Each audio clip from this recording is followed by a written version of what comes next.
حضرت عیسیٰ علیہ السلام کے زمانے کے بعد ایک اللہ والے گزرے ہیں جن کا نام حضرت جرجیس تھا۔ حضرت جرجیس کون تھے؟ ان کے دل کا تعلق اللہ کی ذات کے ساتھ جڑا ہوا تھا۔ پورا دن روزہ رکھتے، پوری رات قیام کرتے۔ حضرت جرجیس کا ذکر قرآن مجید میں تو نہیں آیا، حضرت جرجیس کا نام قرآن مجید میں تو موجود نہیں ہے، لیکن مختلف تفاسیر میں، مختلف کتب میں، مختلف قصوں میں آپ کا ذکر ضرور ملتا ہے۔ حضرت جرجیس کون تھے؟ حضرت جرجیس مختلف بادشاہوں کے پاس جاتے، اس دور کے مختلف امراء کے پاس جاتے، جا کر اللہ کا پیغام دیتے، اللہ کی طرف لانے کی کوشش کرتے۔ آپ کا یہ عمل اس دور کے امیروں کو اچھا نہیں لگتا تھا، اس دور کے بادشاہوں کو اچھا نہیں لگتا تھا۔ اس دور کے بادشاہ ایک دوسرے سے مشاورت کرنے لگے کہ حضرت جرجیس لوگوں کو ورغلانے کی کوشش کر رہا ہے، یہ کہتا ہے وحدہ لا شریک خدا کو مانو۔ بھلا اس کو ہم کیسے مانیں جس کو ہم نے دیکھا ہی نہیں؟ اس رب کو کیسے مان سکتے ہیں جس کو ہم نے اپنی آنکھوں سے نہیں دیکھا؟ حضرت عیسیٰ علیہ السلام بھی یہی کوششیں کرتے کرتے چلے گئے۔ اب یہ آ گیا ہے ہمیں ورغلانے کے لیے۔ اب اس دور کے بادشاہوں نے حضرت جرجیس کو مارنے کی کوشش کی۔ کسی نے کہا کہ اس کو زہر دے دی جائے، کسی نے کہا کہ اسے آرے سے چیر دیا جائے، کسی نے کہا اسے دریائے دجلہ میں پھینک دیا جائے، کسی نے کچھ کہا، کسی نے کچھ کہا، کسی نے کہا اسے دردناک عذاب میں مبتلا کیا جائے۔ حضرت جرجیس اللہ کا پیغام لے کر ایک مالدار شخص کے پاس گئے۔ مالدار کو کہا کہ میں اللہ کا پیغام تیرے پاس لے کر آیا ہوں، اللہ کی طرف لانے کی کوشش میں آیا ہوں، اللہ کا ہو جا، اللہ کو مان، عبادت کر، نماز پڑھ، مجھے مان، میرے رب کو مان، بتوں کی پوجا کرنا چھوڑ دے، اس رب کو مان جو وحدہ لا شریک ہے۔ اس مالدار نے کہا اے جرجیس، اگر میں تجھے اور تیرے رب کو مان بھی لوں تو بدلے میں مجھے کیا ملے گا؟ حضرت جرجیس نے کہا بدلے میں تجھے جنت ملے گی، اللہ نے تیرے لیے خوبصورت جنت سجا رکھی، اللہ نے اپنے نیک بندوں کے لیے خوبصورت جنت سجا رکھی۔ اگر تو اللہ کو مانے گا، اللہ کی عبادت کر کے جب تو مرے گا تو سیدھا جنت میں جائے گا۔ جنت میں خوبصورت شہزادیاں، خوبصورت حورین تیری منتظر رہیں گی، تیری انتظار کر رہی ہوں گی۔ اس مالدار شخص نے کہا کہ حضرت عیسیٰ بھی یہی کوشش کرتے کرتے اس دنیا سے چلے گئے، اب تو آ گیا ہے لوگوں کو ورغلانے کے لیے۔ اے جرجیس، میری ایک شرط ہے، وہ شرط تو پوری کر، میں تیرے رب پہ ایمان لے آؤں گا۔ جرجیس نے کہا کون سی تیری شرط ہے؟ اس مالدار شخص نے کہا میری شرط یہ ہے کہ میری ایک محبوبہ تھی، ایک خوبصورت لڑکی تھی جسے میں بہت پیار کرتا تھا، اس کا حسن میرے دل میں سما گیا، جب میں اسے دیکھتا تھا میری جان میں جان آ جاتی تھی۔ خدا نے اسے بڑے ہی حسن سے نواز رکھا تھا، میں نے کافی کوشش کی اسے حاصل کرنے کی، لیکن میرے حاصل کرنے سے پہلے ہی وہ اس دنیا فانی سے رخصت ہو گئی، وہ چل بسی، مر گئی، فوت ہو گئی۔ اب میں تجھے اس کی قبر پہ لے چلتا ہوں۔ اے جرجیس، میں تجھے اپنی محبوبہ کی قبر پر لے چلتا ہوں، اگر تو اسے زندہ صحیح سلامت قبر سے باہر نکال دے، تو اسے زندہ صحیح سلامت قبر سے باہر بھی نکال دے اور میں اس سے شادی بھی کروں، اس کے بعد جو تو کہے گا میں ویسا ہی کروں گا، تیرے رب پر ایمان لے آؤں گا، تیری زبان پر اعتماد کروں گا۔ حضرت جرجیس نے کہا مجھے تیری شرط قبول ہے، آؤ چلتے ہیں قبرستان۔ اب یہ مالدار شخص حضرت جرجیس کو لے کر محبوبہ کی قبر پر گیا۔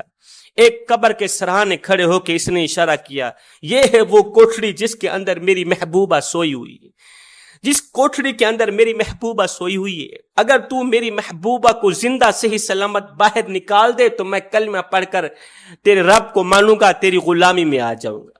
حضرت جرجیس نے 2 رکعت نماز پڑھی۔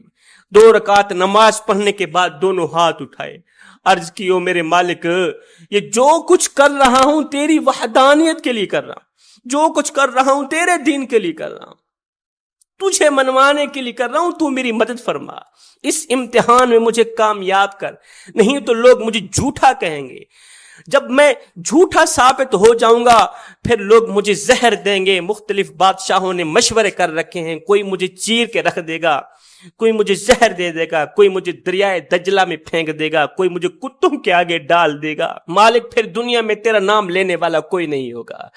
اللہ اکبر، اللہ کی رحمت جوش میں آئی، 2 رکعت نماز پڑھنے کے بعد حضرت جرجیس اس خوبصورت لڑکی کی قبر کے سرہانے پر آئے، آواز دی، اے فلاں عورت، اللہ کے حکم سے زندہ صحیح سلامت باہر نکل آ اور ہمیں اپنے حال سے آگاہ کر۔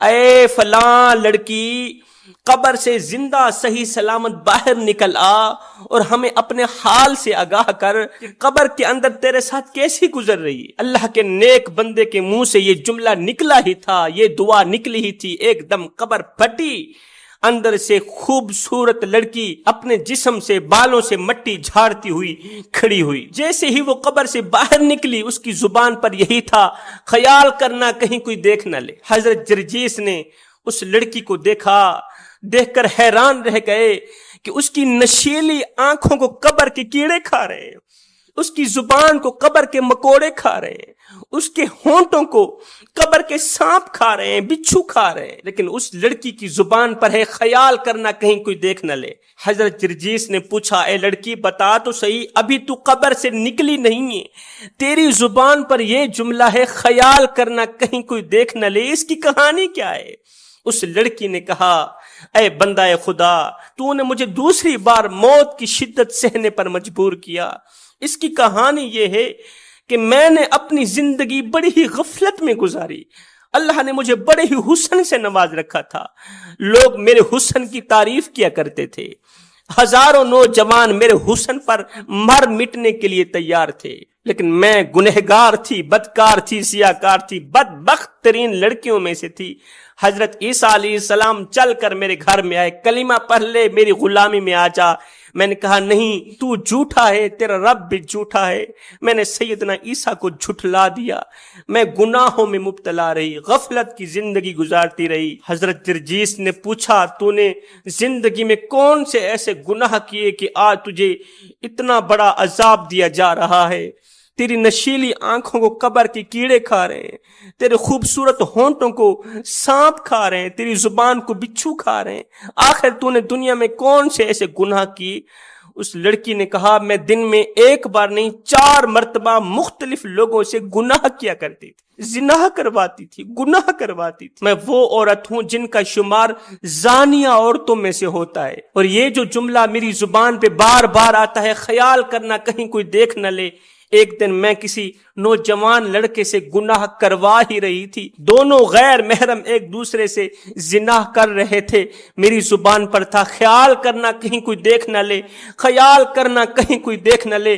ایک دم موت کا فرشتہ آیا، اس نے میری روح نکالی، کہیں کوئی دیکھ نہ لے، لوگ کیا کہیں گے؟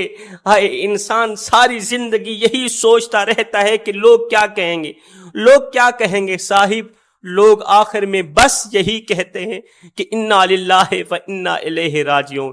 میری زبان پر تھا، خیال کرنا کہیں کوئی دیکھ نہ لے، لوگ کیا کہیں گے۔ میری روح نکل گئی، موت نے مجھے اپنی دبوچ میں لیا، قبر کی اندھیری کوٹھڑی میں جا سلایا۔ اب جب قیامت کے دن میں اٹھوں گی تو میری زبان پر یہی ہوگا، خیال کرنا کہیں کوئی دیکھ نہ لے، خیال کرنا کہیں کوئی دیکھ نہ لے۔ حضرت جرجیس نے کہا، اے لڑکی، یہ جو نوجوان ہے تیرے ساتھ بہت ہی پیار کرتا ہے، محبت کرتا ہے، یہ تجھ سے شادی کرنا چاہتا ہے، یہ نوجوان تجھ سے شادی کرنا چاہتا ہے، یہ نوجوان تجھ سے پیار کرتا ہے، عشق کرتا ہے۔ اس لڑکی نے اس نوجوان کو دیکھا، او بدقسمت انسان، تو مجھ سے محبت مت کر، اس رب سے محبت کر جو تیری محبت کا منتظر بیٹھا ہے، جو تیری محبت کے انتظار میں بیٹھا ہے، جس کی رحمت بڑھ چڑھ کے تیرا انتظار کر رہی ہے۔ میرا اللہ فرماتا ہے، او میرے بندے، ایک بار تو میری چوکھٹ پہ آ کر تو دیکھ، ایک بار اپنا دامن پھیلا کر تو دیکھ، اور بخشش کی حد نہ کر دو، مجھے رب العالمین بھی نہ کہنا، بخشش کی انتہا نہ کر دو، مجھے رب العالمین بھی نہ کہنا۔ او بدبخت نوجوان، تم مجھ سے محبت مت کر، عشق مت کر، اس رب کو مان جس نے تجھے پیدا کیا، جو تیرا خیال رکھنے والا ہے، اس رب کو مان، اس رب کا کلمہ پڑھ لے جو تجھ سے 1 ماہ سے نہیں 70 ماہوں سے بھی بڑھ کے محبت کرنے والا ہے۔ اور سن، زندگی غفلت میں مت گزارنا، زندگی گزارنا اللہ اللہ کرتے گزارنا، زندگی گزارنا نبی نبی کرتے گزارنا، اٹھنا تو نبی نبی کرتے ہوئے، بیٹھنا تو نبی نبی کرتے ہوئے، چلنا تو نبی نبی کرتے ہوئے، پھرنا تو نبی نبی کرتے ہوئے، ساری زندگی نبی نبی، خدا خدا، اللہ اللہ کرنے میں گزار دے، یہاں تک کہ جب موت کا فرشتہ آئے تو اس وقت بھی لا الہ الا اللہ کے ترانے تیری زبان پہ جاری ہوں، تاکہ تو جب قبر میں جائے تو قبر کی مٹی یہ پکار اٹھے کیا کہ قبر میں جو مشکل کشا آ گیا، مجھے موت میں بھی مزہ آ گیا۔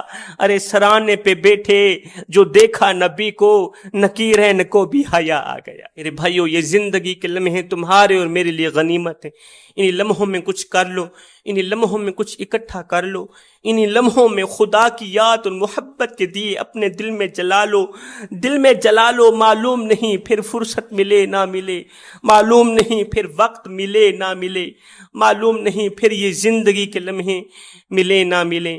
آمین ثم آمین، وما علینا الا البلاغ المبین۔